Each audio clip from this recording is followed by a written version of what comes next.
Warahmatullahi wabarakatuh. Salam sejahtera. Excellency Premier Li Qiang, Premier of the State Council of the People's Republic of China, fellow ministers, excellencies, ladies and gentlemen. I must begin by, of course, expressing my, again, thanks to the business community both from China and Malaysia for taking the initiative and ensuring that the collaboration between the leaders and government is affected through business and investments and increased trade. Therefore, I'm glad that MITI and MO of Commerce Ministry and the private sectors are able to collaborate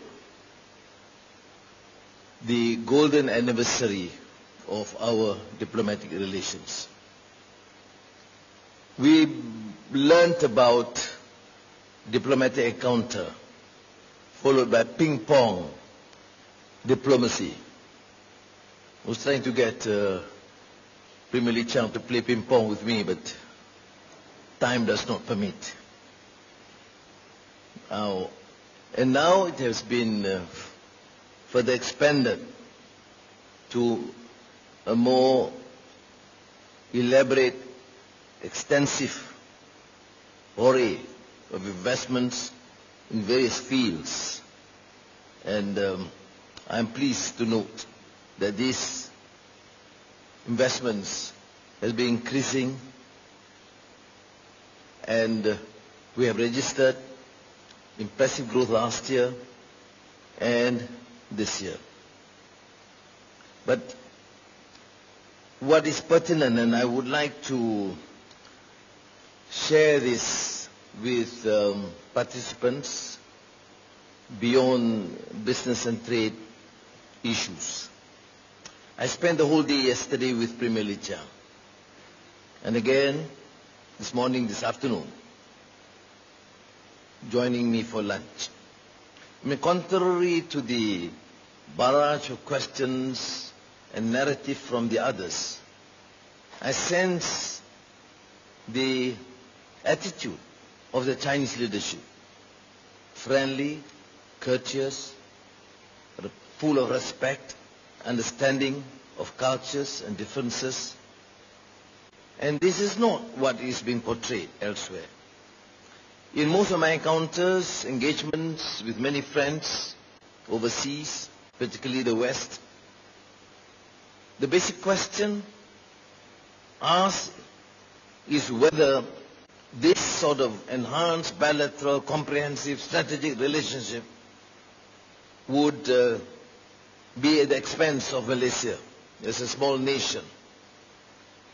I've given them assurances based on historical antecedents from the time of the emperors in China and the sultans in Malacca. That did not convince them. But I think this visit by Premier Li Qiang, my esteemed friend, which I greatly respect, has proven the case. We have hours of discussions. Nothing seemed to be arrogant, condescending, or ultimatum. Yes, there are issues, some more contentious, but we discuss as equal partners, as trusted friends. And I want to use this opportunity to allay the concerns of others, and more so, my people in Malaysia, that this is a true sign of respect and friendship, and we will continue to cherish this between Malaysia and the People's Republic of China.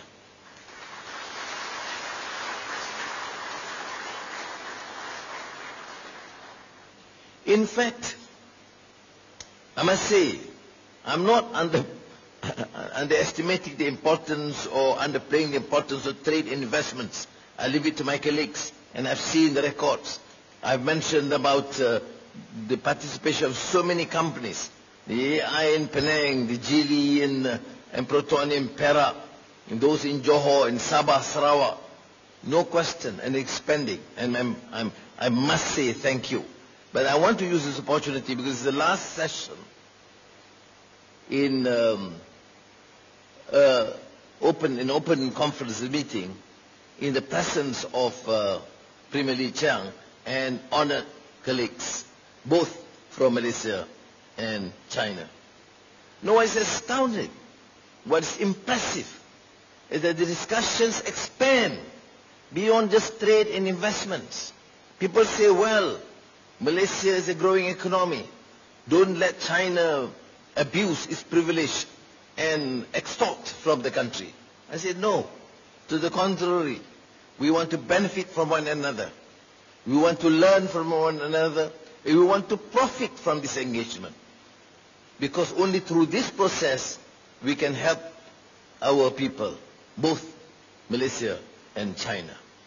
But extending beyond that, which I want to reiterate today, is our concern about our families, about the future of our children, the quality of education, the facilities accorded through TVETs, through AI and digital.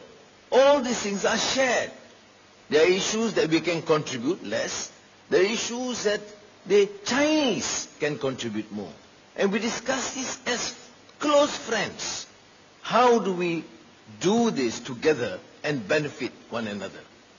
And again, beyond this, what's close to my heart, and Premier Li Qiang knows, in our discussion with President Xi Jinping, covers even issues of civilization. And they know the fact that in 1995, I organized this major international conference, Islam and Confucianism. Get people to understand and appreciate one another. Get people to understand that we have differences in terms of our belief and our culture. But let us be ethical, embody ethical principles of a humane economy. And I am pleased that Premier Li Qiang mentioned this specifically. Let us collaborate to enhance our understanding and probably support the whole idea of a dialogue, a meaningful dialogue between Islam and Confucianism.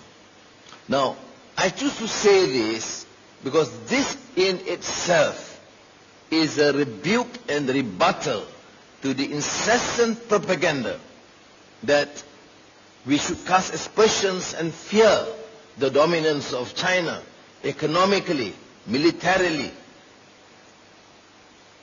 technology. We do not.